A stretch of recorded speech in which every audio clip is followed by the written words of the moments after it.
Motivational thought के साथ। कदम छोटे हों या बड़े, रुकने नहीं चाहिए, क्योंकि मंजिल पाने के लिए चलते रहना बहुत ज़रूरी है। दोस्तों, सही बात है, चलते रहना बहुत ज़रूरी है। आइए, आज का मेरा पहला प्रश्न है, निम्नलिखित में से कौन सी पुस्तक बाणभट्ट द्वारा लिखित है? इसमें से कौन सी पुस्तक है जो बाणभट्ट द्वारा लिखित है? ऑप्शन है अष्टध्यायी, हर्षचरित्रम, अकबरनामा और कामसूत्र। तो इसमें से कौन सी पुस्तक बाणभट्ट द्वारा लिखी गई है? तो इसका जो हमारा सही आंसर है वो है ऑप्शन नंबर बी, हर्षचरित्रम, जो है वो बाणभट्ट द्वारा लिखी गई है। Option B. अगला प्रश्न है, प्रश्न नंबर,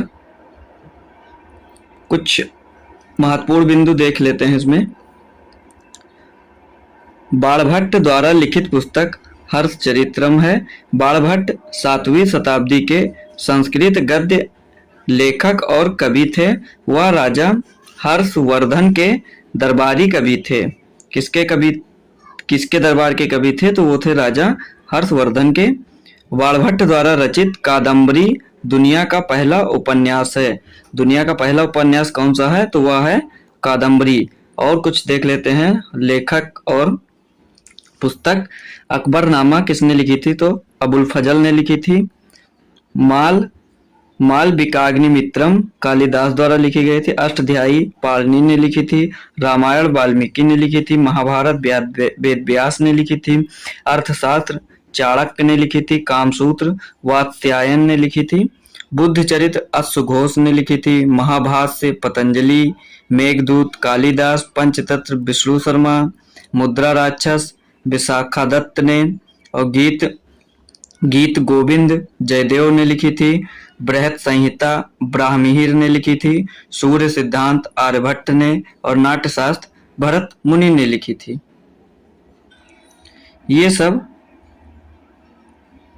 ये सारी पुस्तक व उसके लेखकों के नाम आप लोग नोट कर लीजिएगा, बहुत इम्पोर्टेंट हैं और आगामी परीक्षाओं में पूछने जाने वाले हैं। आइए अब अगला प्रश्न देखते हैं, प्रश्न नंबर 2। प्रश्न नंबर 2 है हमारा, गांधी जी ने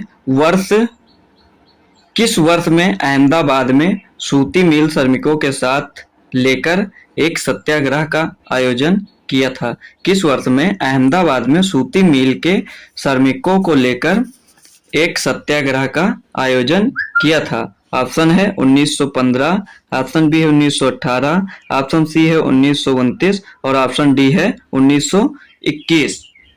तो इसका जो हमारा सही उत्तर है बिल्कुल वो ऑप्शन नंबर बी हो जाएगा। 1918 में गांधी जी ने अहमदाबाद के सूती मिल श्रमिकों के साथ लेकर एक सत्याग्रह का आयोजन किया था। और इसमें कुछ महत्वपूर्ण बिंदु देख लीजिए, जैसे चंपारण में सत्याग्रह 1917 ईस्वी में, खेड़ा सत्याग्रह 1918 ईस्वी में, अहमदाबाद मिल मजदूर जो 1918 में इन्होंने लेकर एक सत्याग्रह का आयोजन किया था, और खिलाफत आंदोलन 1919 में, असहयोग आंदोलन 1920 ईस्वी में, सबने अवज्ञा आंदोलन 1930 ईस्वी में, और भारत छोड़ो आंदोलन जो है वह है 1942 ईस्वी में।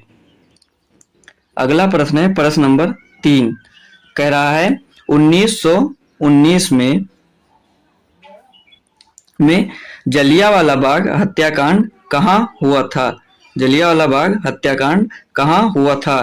पहला है लाहौर, पठानकोट, अमृतसर और अंबाला। तो हमारा जो जलियांवाला बाग हत्याकांड हुआ था वह कहाँ हुआ था? तो वह हुआ था अमृतसर में। ऑप्शन नंबर सी, अमृतसर में यह कांड हुआ था। 1919 में जलियांवाला बाग हत्याकांड पंजाब के अमृतसर में हुआ था। कहाँ पे हुआ था? पंजाब के अमृतसर में। डॉक्टर सतपाल और सैफुद्दीन किचलू की गिरफ्तारी के विरोध में हो रही जनसभा, इन दो लोगों की गिरफ्तारी के विरोध में हो रही जनसभा पर जनरल डायर ने अंधाधुंध गोलियां चलाई। इस हत्याकांड विरोध में गांधी जी ने केसरे हिंद और जमनलाल बजाज ने राय बहादुर और टैगोर ने सर की उपाधि वापस लौटा दी थी। अगला प्रश्न है प्रश्न नंबर 4।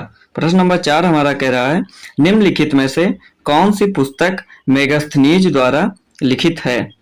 ऑप्शन है नेचुरल हिस्ट्री, ऑप्शन बी है इंडिका और ऑप्शन सी है अर्थशास्त्र और ऑप्शन डी है पेरिप्लस ऑफ द एरिथ्रियन सी। तो इसका जो हमारा सही उत्तर हो जाएगा क्वेश्चन नंबर 4 का सही उत्तर हो जाएगा ऑप्शन नंबर बी। इंडिका पुस्तक जो थी वह मेगास्थनीज द्वारा लिखी गई थी। प्रश्न नंबर 5 हमारा है कह रहा है पानीपत की तीसरी लड़ाई कब लड़ी गई थी? पानीपत की तीसरी लड़ाई कब लड़ी गई थी? ऑप्शन 14 जनवरी 1761 ईस्वी में, 31 अगस्त 1796 ईस्वी में, ऑप्शन सी है 26 नवंबर 1773 ईस्वी में और ऑप्शन डी है 8 अप्रैल 1782 ईस्वी में। तो इसका जो हमारा सही उत्तर हो जाएगा ऑप्शन नंबर ए है 14 जनवरी 1761 ईस्वी में पानीपत की तीसरी लड़ाई लड़ी गई थी। इसमें पानीपत की तीसरी लड़ाई 14 जनवरी सन 1761 ईस्वी को अहमद शाह अब्दाली और मराठा सेनापति सदाशिवराव भाऊ के बीच हुई थी। किन दो लोगों के बीच हुई थी? अहमद शाह अब्दाली और मराठा सेनापति सदाशिवराव भाऊ के बीच हुआ था। इसमें मराठों की बुरी तरह से हार हुई थी। और देख लीजिए पानीपत का प्रथम युद्ध 1526 ईस्वी में, पानीपत का द्वितीय युद्ध 1556 ईस्वी में, प्लासी का युद्ध 1757 ईस्वी में और बक्सर का युद्ध 1764 ईस्वी में हुआ था। ये सभी बिंदु बहुत महत्वपूर्ण हैं, आप लोग अच्छे से याद कर लीजिएगा। अगला प्रश्न है प्रश्न नंबर 6। प्रश्न नंबर 6 है 1757 के प्लासी का युद्ध किसने जीता था? जो 1757 में प्लासी का युद्ध हुआ था उसमें किसकी जीत हुई थी? ऑप्शन है British East India Company, option B है बंगाल के नवाब, ऑप्शन सी है मराठा, ऑप्शन डी है अवध के नवाब। तो इसका जो हमारा सही उत्तर है वो हो जाएगा ऑप्शन नंबर ए। ब्रिटिश की ईस्ट इंडिया कंपनी की जीत हुई थी इस युद्ध में।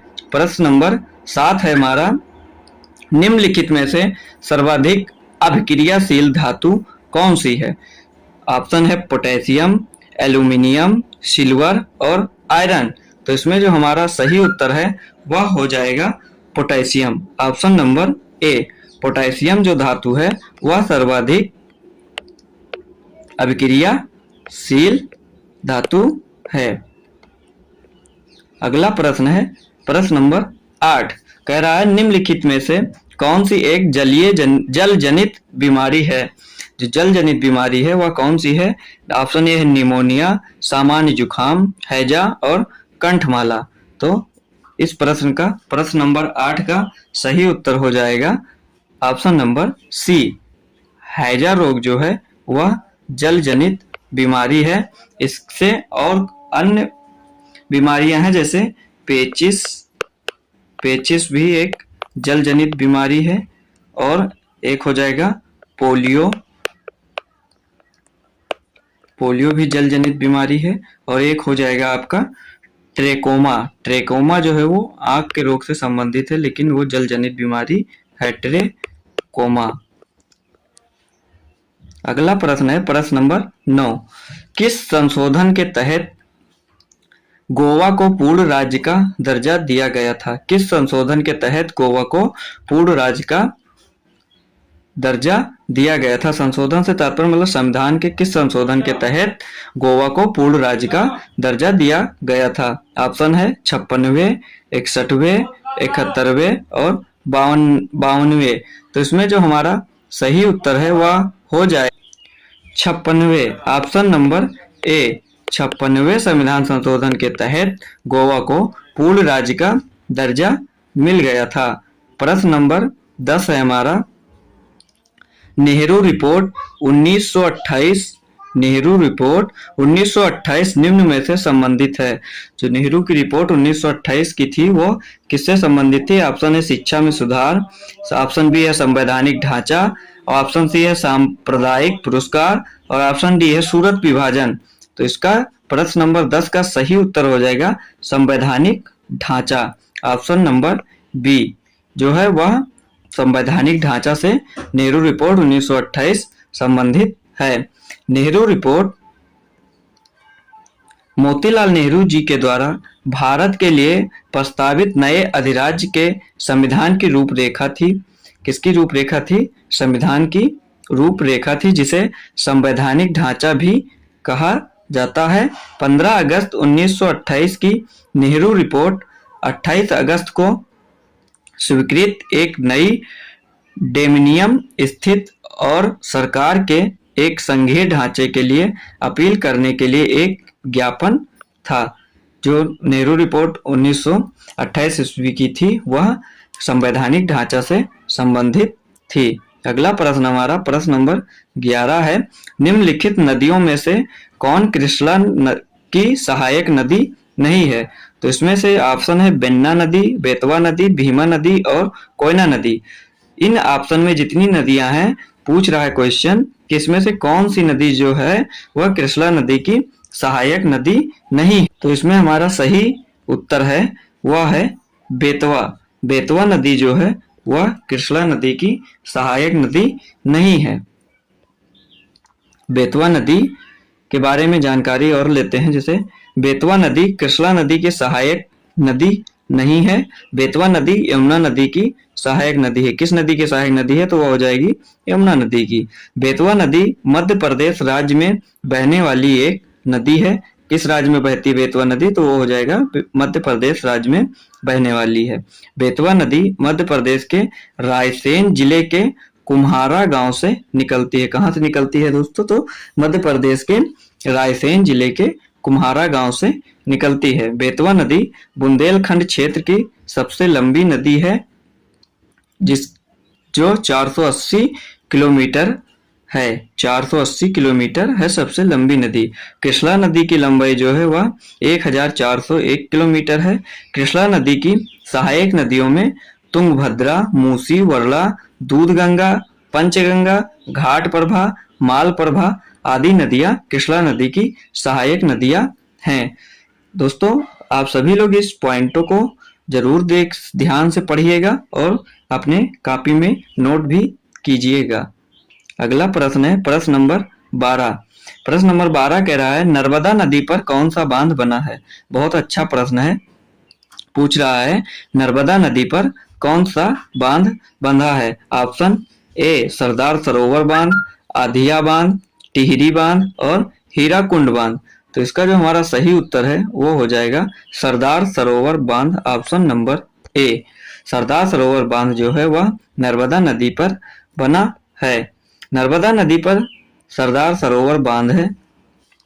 नर्मदा नदी पर सरदार सरोवर बांध की ऊंचाई 138 मीटर, नींव सहित 163 मीटर है। नर्मदा नदी पर लगभग 30 बांध बनाए गए। कितने बांध बनाए गए हैं? तो 30 बांध बनाए गए हैं। सरदार सरोवर और महेश्वर बांध दो बड़ी बांध हैं। ये जो सरदार सरोवर बांध और महेश्वर बांध जो हैं ये नर्मदा नदी पर दोनों बड़ी बांध हैं। इन बांधों का उद्देश्य सिंचाई और बिजली प्राप्त करना है। क्या उद्देश्य है इन बांधों का? तो सिंचाई और बिजली प्राप्त करना है। मेधा पाटकर के नेतृत्व में नर्मदा बचाओ आंदोलन विरोध में शुरू किया गया। सॉरी यहाँ पे मिस्टेक हो गया था, लेकिन मेधा पाटकर के नेतृत्व में ही नर्मदा बचाओ आंदोलन विरोध शुरू किया गया था। किसके नेतृत्व में? तो वो हो जाएगा मेधा पाटकर के नेतृत्व में। और देख लीजिए इसमें टेहरी बांध भागीरथी नदी पर अवस्थित है। किस नदी पर अवस्थित है? तो वो हो जाएगा भागीरथी। और टेहरी बांध कहाँ स्थित है? तो वो हो जाएगा उत्तराखंड में। टेहरी बांध की ऊंचाई कुल है 260.5 मीटर यानी 855 फीट है। यह भारत का सबसे ऊंचा बांध है। भारत का सबसे ऊंचा बांध कौन सा है? तो वो हो जाएगा आपका टिहरी बांध। दूसरा प्रश्न, आइए प्रश्न नंबर 13। प्रश्न नंबर 13 पूछा है 2019 में महिला राष्ट्रीय बॉक्सिंग प्रतियोगिता में स्वर्ण पदक किसने जीता था? 2019 में महिला राष्ट्रीय बॉक्सिंग प्रतियोगिता में स्वर्ण पदक किसने जीता था? ऑप्शन है निखिल जरीन, ऑप्शन बी मंजू रानी, पिंकी रानी जांगर और रागिनी उपाध्याय। तो इस प्रश्न का प्रश्न नंबर 13 का हमारा सही उत्तर हो जाएगा मंजू रानी ने जो महिला राष्ट्रीय बॉक्सिंग प्रतियोगिता थी उसमें इन्होंने स्वर्ण पदक जीता था। क्वेश्चन नंबर 13 का सही उत्तर हो जाएगा ऑप्शन नंबर बी। प्रश्न नंबर 14 आगे हमारा 14 कह रहा है 1930 में मुस्लिम लीग के अध्यक्ष कौन थे? 1930 ईस्वी में मुस्लिम लीग के अध्यक्ष कौन थे? सैयद अहमद, मोहम्मद इकबाल, मोहम्मद अली जिन्ना और शौकत अली। तो इस प्रश्न का सही उत्तर हमारा हो जाएगा Muhammad Iqbal, option number B. Option number B is correct. जो मोहम्मद इकबाल थे वह 1930 ईस्वी में मुस्लिम लीग के अध्यक्ष थे। प्रश्न नंबर 15 हमारा कह रहा है पुस्तक अग्नि की उड़ान के लेखक कौन हैं? जो अग्नि की उड़ान थी उसके लेखक कौन थे? इसको इंग्लिश में कहते हैं विंग्स ऑफ फायर। तो इसका ऑप्शन देख लीजिए विक्रम पांडे, आर.के. नारायण, एपीजे अब्दुल कलाम और सलमान रुश्दी। तो इसका जो हमारा सही उत्तर है वो हो जाएगा एपीजे अब्दुल कलाम। एपीजे अब्दुल कलाम जो थे ये इस पुस्तक के लेखक थे। प्रश्न नंबर 16 हमारा कह रहा है खिलाफत आंदोलन किस वर्ष प्रारंभ हुआ था? जो खिलाफत आंदोलन था वह किस वर्ष प्रारंभ हुआ था? तो ऑप्शन है 1921 ईस्वी में, ऑप्शन बी 1922 ईस्वी में, ऑप्शन सी 1923 ईस्वी में और ऑप्शन डी है 1920 ईस्वी में। तो प्रश्न नंबर 16 का सही उत्तर हो जाएगा 1920 ईस्वी में। 1920 ईस्वी में खिलाफत आंदोलन प्रारंभ हुआ था। प्रश्न नंबर 17 हमारा है हमारी पृथ्वी का वास्तविक निरूपक प्रतिरूप है। हमारी पृथ्वी का वास्तविक निरूपक प्रतिरूप कौन सा है? ऑप्शन है मानचित्र, उपग्रह से प्राप्त चित्र, उपग्रह से प्राप्त चित्र। ये मिसप्रिंट हो जाता है दोस्तों, टाइप करने में गलत हो जाता है। और ऑप्शन सी है रग्बी गेंद और ऑप्शन डी है ग्लोब। तो इसका जो हमारा सही उत्तर हमारी पृथ्वी का वास्तविक निरूपक प्रतिरूप है तो वो दोस्तों हो जाएगा हमारा ग्लोब। ग्लोब जो है वह पृथ्वी का वास्तविक निरूपक प्रतिरूप है। इस अगला प्रश्न हमारा है प्रश्न नंबर 18 कह रहा है भारतीय संविधान में कुल कितनी अनुसूचियां हैं? भारतीय संविधान में कुल कितनी अनुसूचियां हैं? तो इस ऑप्शन है 10, 11, 14, 12। तो इसका सही उत्तर हो जाएगा ऑप्शन नंबर डी 12 अनुसूचियां हैं। कुल कितनी अनुसूचियां हैं भारतीय संविधान में? तो कुल 12 अनुसूचियां हैं। ऑप्शन नंबर डी इसका सही उत्तर हो जाएगा। अब देख लेते हैं दोस्तों कुछ इसमें। भारतीय संविधान में कुल 12 अनुसूचियां हैं। अनुसूचियों को शेड्यूल कहते हैं। ये अनुसूचियां संविधान के विभिन्न प्रावधानों और सरकारी ढांचे को व्यवस्थित करने में मदद करती हैं। अगला प्रश्न हमारा प्रश्न नंबर 19 कह रहा है वर्ष 2023 का G20 शिखर सम्मेलन कहाँ हुआ था? जो वर्ष 2023 का G20 शिखर सम्मेलन था वह कहाँ हुआ था? ऑप्शन है भारत, इंडोनेशिया, ब्राजील और रूस। तो इस क्वेश्चन का सही उत्तर हमारा हो जाएगा भारत। भारत में 2023 का G20 शिखर सम्मेलन हुआ था। Option number A. G20 शिखर सम्मेलन भारत नई दिल्ली में 9 से 10 सितंबर कब से कब तक हुआ था यह? तो 9 से 10 सितंबर 2023 में हुआ था। वर्ष 2022 का G20 इंडोनेशिया में तथा वर्ष 2024 का G20 ब्राजील में होगा। अगला प्रश्न है प्रश्न नंबर 20। प्रश्न नंबर 20 कह रहा है भारत की पहली रैपिड एक्स ट्रेन का नाम क्या है जिसका उद्घाटन प्रधानमंत्री नरेंद्र मोदी ने भारत में आरआरटीएस के शुभारंभ के अवसर पर किया था। बहुत ही इंपॉर्टेंट प्रश्न है। क्या पूछा है? भारत की पहली रैपिड एक्स ट्रेन का नाम क्या है? रैपिड एक्स ट्रेन का नाम क्या है जिसका उद्घाटन प्रधानमंत्री नरेंद्र मोदी ने भारत में आरआरटीएस के शुभारंभ पर किया था। ऑप्शन ए है स्पीडी एक्सप्रेस, ऑप्शन बी है तीव्र भारत, ऑप्शन सी है नमो भारत और ऑप्शन डी है क्विक रेल 1। तो इस प्रश्न नंबर 20 का जो हमारा सही उत्तर हो जाएगा वह है नमो भारत। ऑप्शन नंबर सी है नमो भारत। नमो भारत ट्रेन का शुभारंभ माननीय प्रधानमंत्री नरेंद्र मोदी द्वारा किया गया था। ऑप्शन नंबर इसका सी इज करेक्ट हो जाएगा। इसका ऑप्शन क्वेश्चन नंबर 20 का ये हमारे प्रैक्टिस सेट नंबर 5 का आज आखिरी प्रश्न था। दोस्तों फिर मिलते हैं अगले प्रैक्टिस सेट नंबर 6 में आपको।